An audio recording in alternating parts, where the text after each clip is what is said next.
podemos saber qué tipo de sustancia estamos utilizando cuando nos referimos, por ejemplo, a no sé, un té, al agua del mar o a otra cosa? Bueno, en general vamos a definir las cosas que nos rodean de acuerdo a su composición. Recuerden que lo más básico son los elementos que encontramos ordenados en la tabla periódica, y con esto nos vamos a poder ordenar para saber de qué están hechas las cosas. Entonces, por lo general yo hablo de sustancias cuando me refiero a cualquier cosa. Utilizo este término para generalizar, pero dependiendo de cómo estén hechas las cosas, hay que darle un nombre particular a esta sustancia.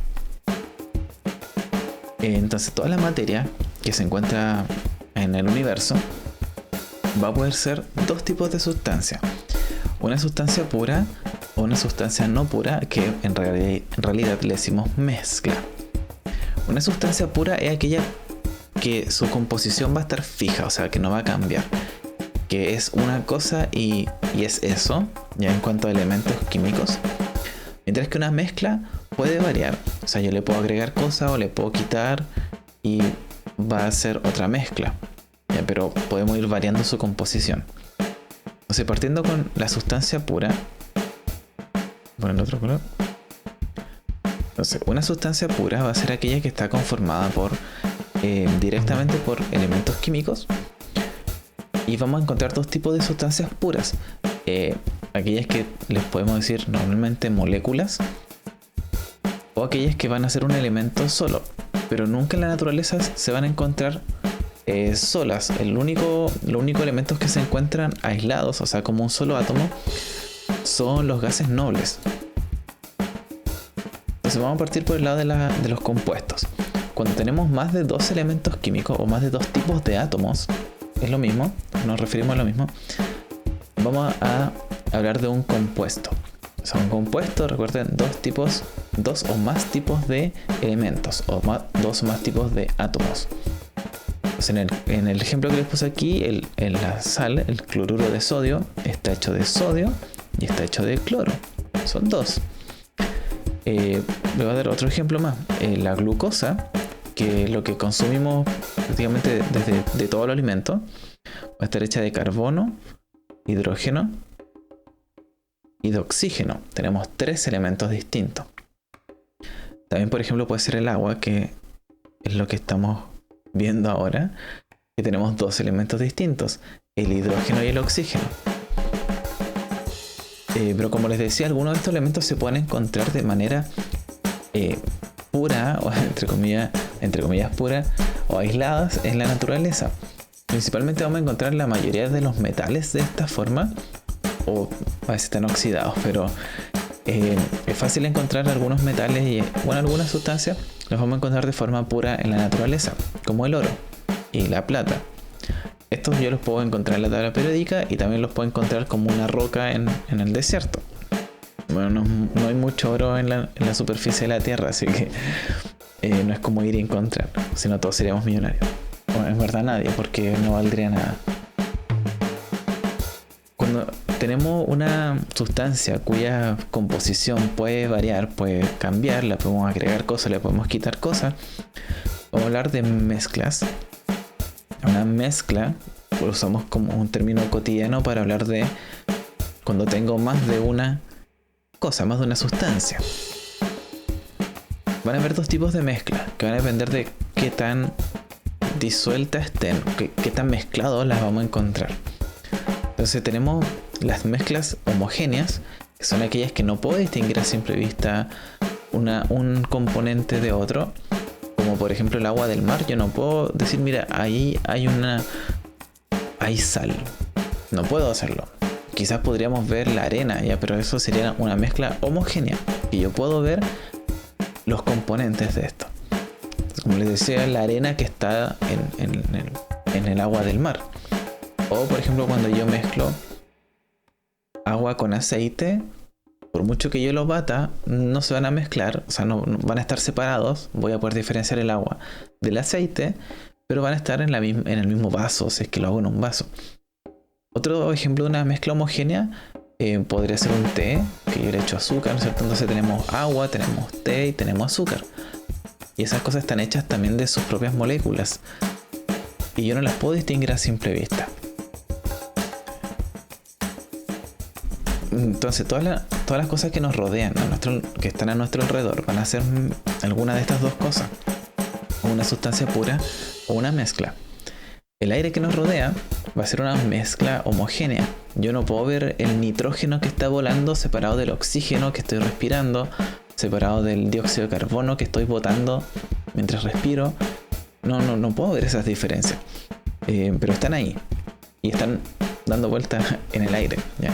Entonces, por lo general doy ejemplos de líquidos, pero también pueden ser mezclas de gases y también pueden ser mezclas de sólidos.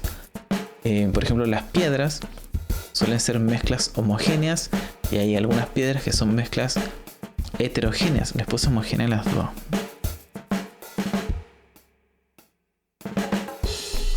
Error.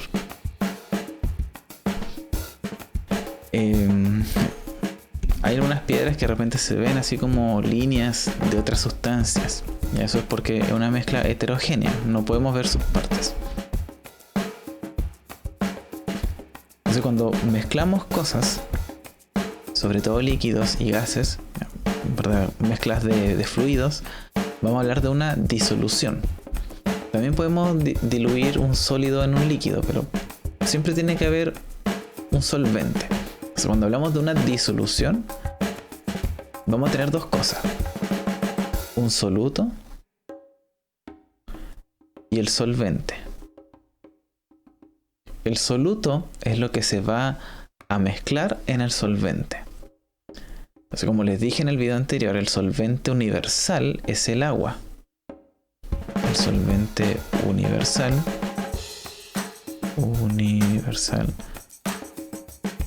es el agua.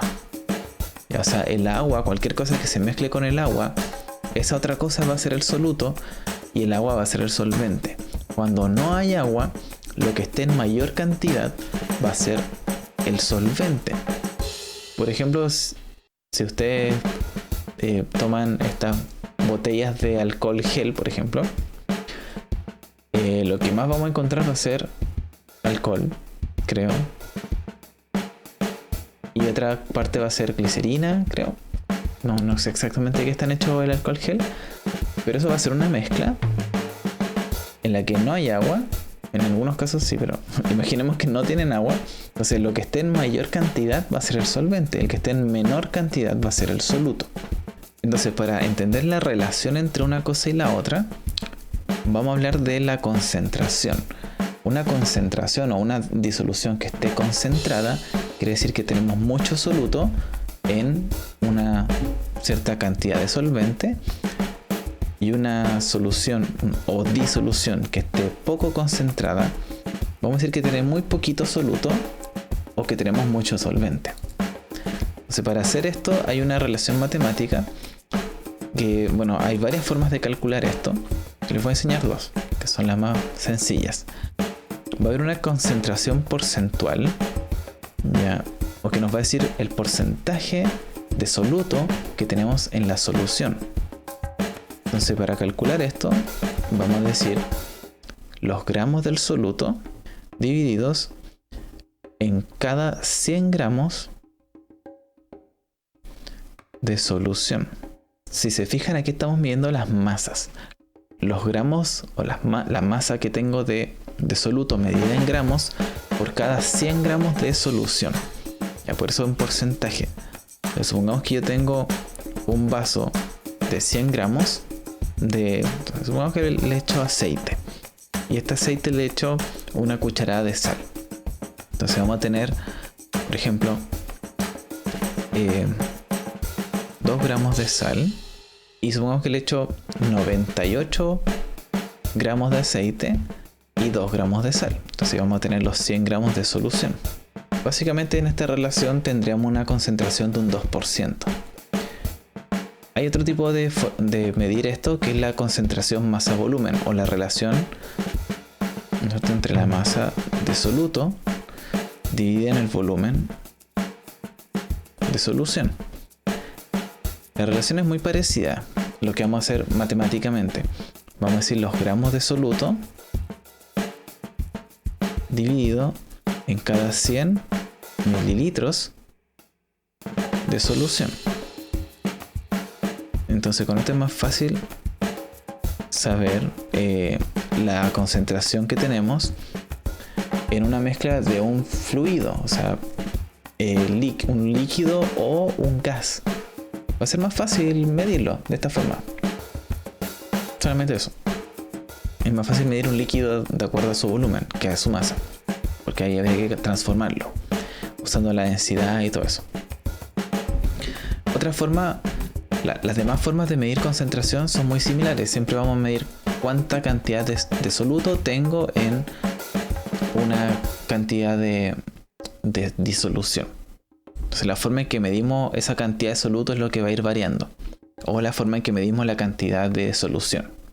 ¿Sí? Aquí lo que variamos solamente es entre la masa, después medimos el volumen. Y esa es la variación que tuvimos. También podemos usar los moles, que es una forma de medir la cantidad de sustancia que tengo, la cantidad de moléculas que tengo de lo que estoy usando. Pero después vamos a ver los moles. Eso para otra oportunidad. Bueno, pero ¿para qué nos sirve saber cómo funcionan las soluciones? Bueno, industrialmente y en nuestra vida cotidiana y la tecnología y la sociedad en general, utilizamos la forma en que entendemos las soluciones, sobre todo las que están mezcladas con agua, ya sea para mezclarlas o también para separarlas. O sea, hay varias formas de separar una mezcla. Vamos a ir por parte. Entonces, la primera, el tamizado, una forma de separar sólidos que sean de distintos tamaños. Esto se utiliza mucho para la construcción, para preparar las mezclas de una construcción.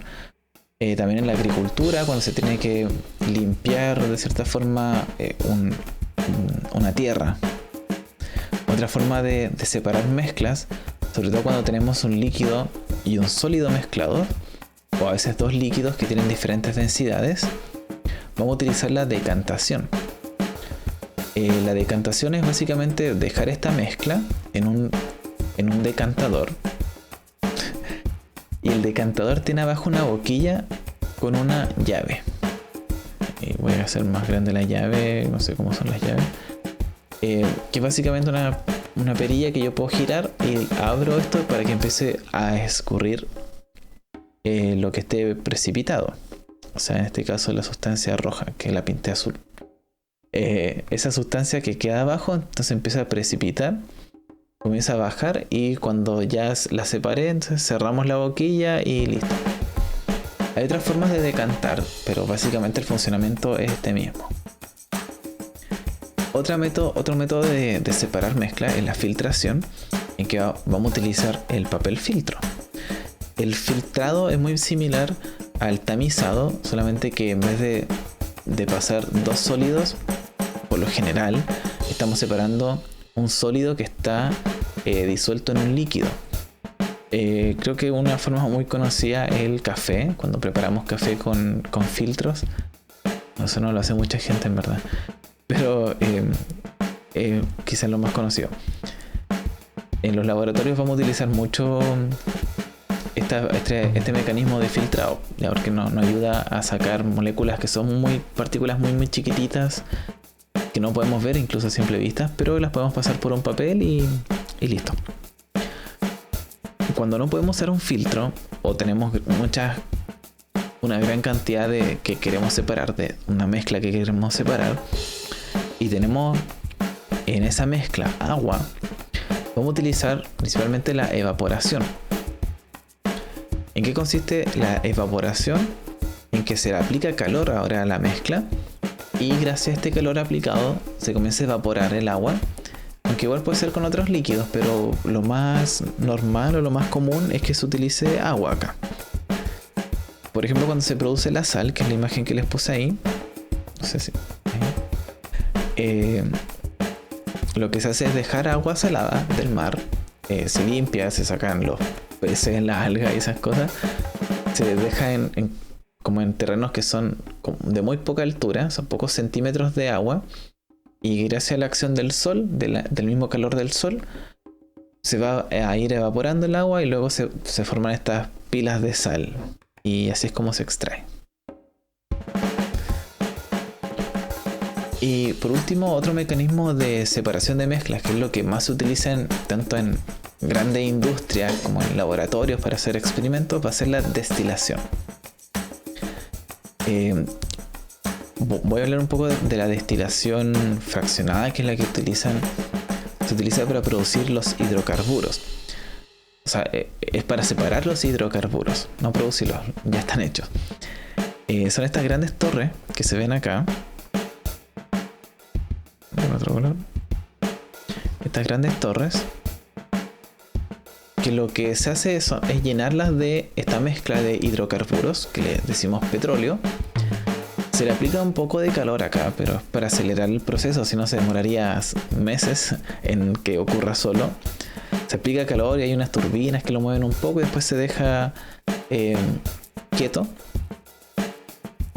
Y lo que va a hacer es que se comienza a separar por densidades, y así vamos a poder obtener hidrocarburos de poquita densidad o de menos masa en la superficie, que son los que vamos a utilizar como combustibles: la benzina, de todo octanaje, el queroseno, y después más abajo vamos a encontrar hidrocarburos de mayor masa, como el petróleo, o sea, el petróleo que se utiliza, el diésel, que se utiliza como combustible también. Bueno, básicamente la destilación, como les voy a explicarlo con el dibujito aquí de cosas químicas, se aplica calor a un líquido, pueden ser gases también, pero es mucho más fácil con líquidos que tienen diferentes densidades, pero están mezclados entre ellos.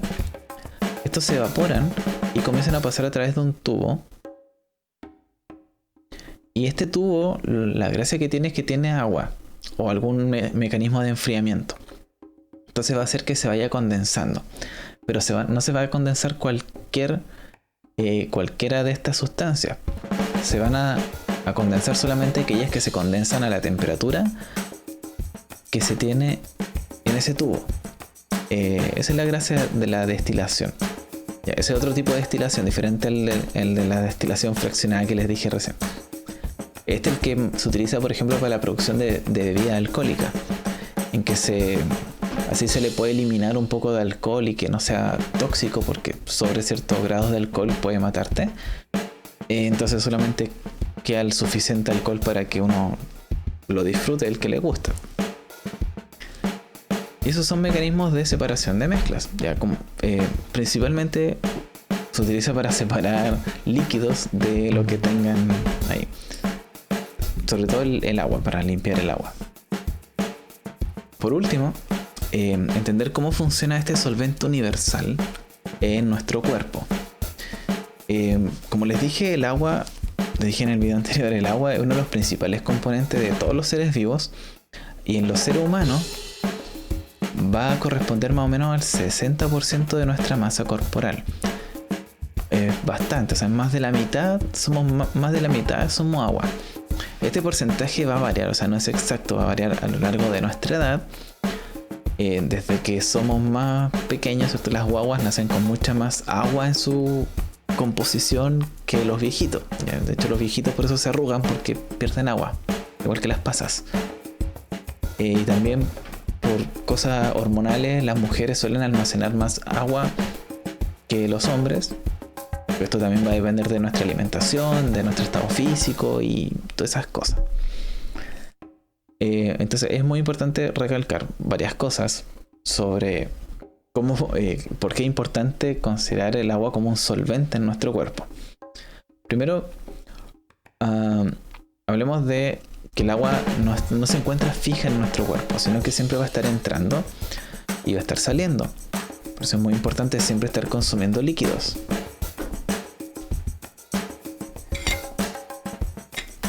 Se me acabó. Porque, nosotros no solamente botamos líquido a través de la excreción más normal, que quizás podríamos pensar que es la única, que es la orina, sino que también estamos botando todo el tiempo, cuando respiramos, parte de de los gases que salen de nuestra nariz cuando respiramos es agua. Nosotros siempre estamos sudando, siempre estamos transpirando agua, aunque haga frío. De hecho, cuando hace frío también transpiramos harto para que se regule la temperatura corporal. Entonces estamos constantemente perdiendo agua de nuestro cuerpo. Y si perdemos agua, como vimos la parte de las concentraciones, si yo tuviera, supongamos, 30 gramos de soluto, supongamos 6 litros, que es más o menos lo que puede tener una persona, 6 litros de agua, 6 litros de solución, o disolución es lo mismo. Si comenzamos a disminuir la cantidad de agua, va a comenzar a aumentar la concentración de sales que hay, o sea, de solutos que hay en nuestro cuerpo. Y eso puede llevar a graves problemas, sobre todo si estos solutos que se empiezan a acumular son tóxicos. Como la sal que comemos todos los días, que también la podemos ir eliminando. Pero si no tenemos este flujo constante de agua en nuestro cuerpo, esas sales se van a ir acumulando, o sea, van a estar en mayor concentración en nuestro cuerpo de la que deberían estar. Y nuestro cuerpo no tiene reservas de agua así como para decir, mira, me falta agua, voy a extraer de aquí. No tenemos, o sea, tenemos la que tenemos nomás, que igual es harta. Pero toda esa se está usando. Aparte que también nos va a servir para hartas cosas. Entonces esto, terminando con la idea de esto, si disminuye el agua, aumenta la concentración. Ese símbolo CC se suele usar como concentración. Lo otro es que lo otro es que el agua tiene varias funciones y tiene la función de disolver cosas como hormonas, enzimas, y también otra cosa muy importante es que permite el transporte del sistema inmune. Entonces todo esto ayuda al transporte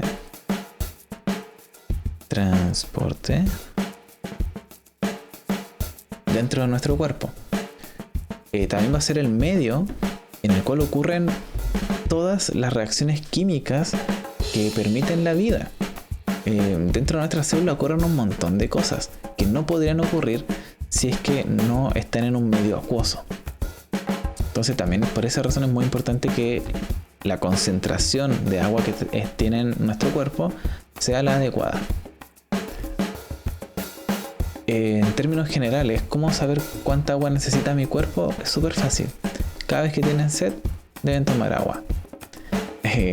Esa es como una de las últimas recomendaciones que ha entregado, hay muchas organizaciones relacionadas a la salud que entregan esa recomendación. Antes se decía, hay que tomar 3 litros, otros decían hay que tomar 4 litros, otros decían hay que tomar un vaso por cada kilo, no sé, muchas recomendaciones que al final son muy difíciles de seguir. Y creo que lo más fácil de entender es que hay que tomar agua cuando sintamos la necesidad de tomar algo. Ya no tomar bebidas, sobre todo cosas que tengan azúcar. Incluso los jugos naturales, por muy naturales que sean, igual tienen solutos. Entonces también va a aumentar esa concentración de solutos en nuestro cuerpo. Lo ideal es siempre tomar una cantidad de agua al día, siempre que sintamos la necesidad, o sea, cada vez que tengamos sed. Así que con eso me despido hasta el próximo video.